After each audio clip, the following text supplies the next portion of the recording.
Never keep your back turned to people in the psych ward. Don't make the same mistake I did. It might cost you your life like it almost cost me mine. This was during my first year as working as a mental health tech in the psych ward, and I had already learned how to do rounds. Every 15 minutes, you go and you check to see where patients are. Make sure people are safe. Make sure nobody's in anybody's room. Make sure nobody's acting on their suicidal ideations. And during training, they teach you when you do rounds, don't do the same routine, because people will get your routine and then find some crazy shit to do, like sleep with each other or, try to sneak and do whatever they want to do.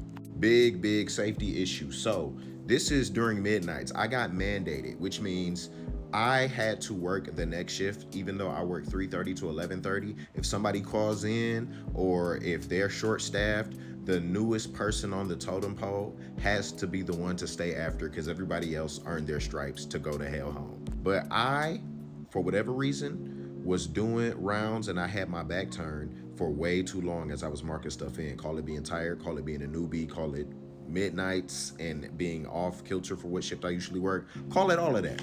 But I did it.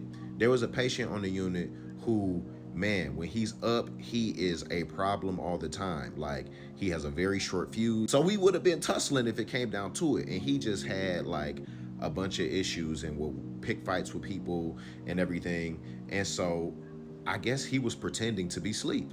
This man came up behind me and grabbed me behind on my neck, like super hard. Like he had all the time in the world because my dumb ass back was turned.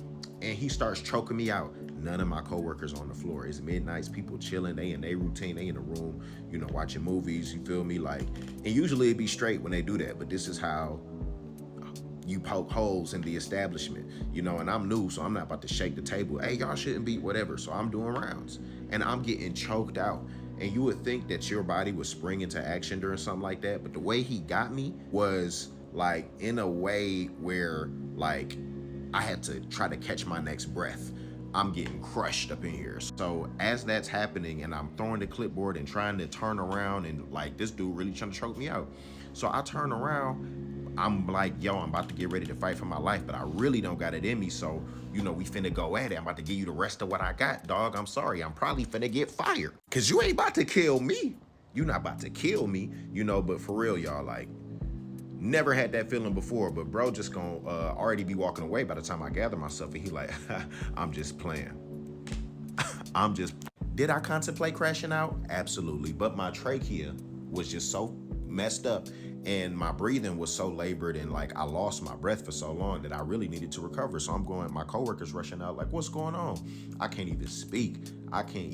So it took me a while to gather myself and then let them know like, yo, such and such did this, I'm doing rounds. And as we looked at the camera, they see how it happened, who it was. And the biggest lesson, I'm looking at myself like, how has it been this amount of time? And I haven't turned around and I haven't looked behind me. Like, green behind the ears, man, working in that ward. And that almost cost me for real. So most of the time it's chill, it's calm.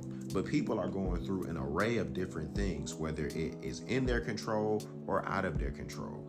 And either way, if you put a bunch of those circumstances in the same place, you're bound to get some bullshit. We'll keep peeling the layers back as we continue to get these videos. I'm having fun, while also feeling like I'm contributing to, this topic being discussed. And I just love the comment section and the amount of conversations you guys are able to have around this topic, these topics, and just like what your experiences are, because it's really what y'all say. It's what we say, it's what we feel, it's what we understand, and y'all deserve to have a space to iron that out and validate yourself, each other, and for others, for onlookers to get a peephole view into what it might be like. You know what I mean? So for what it's worth, I hope it's able to serve in that way, and I'll catch y'all in the next story.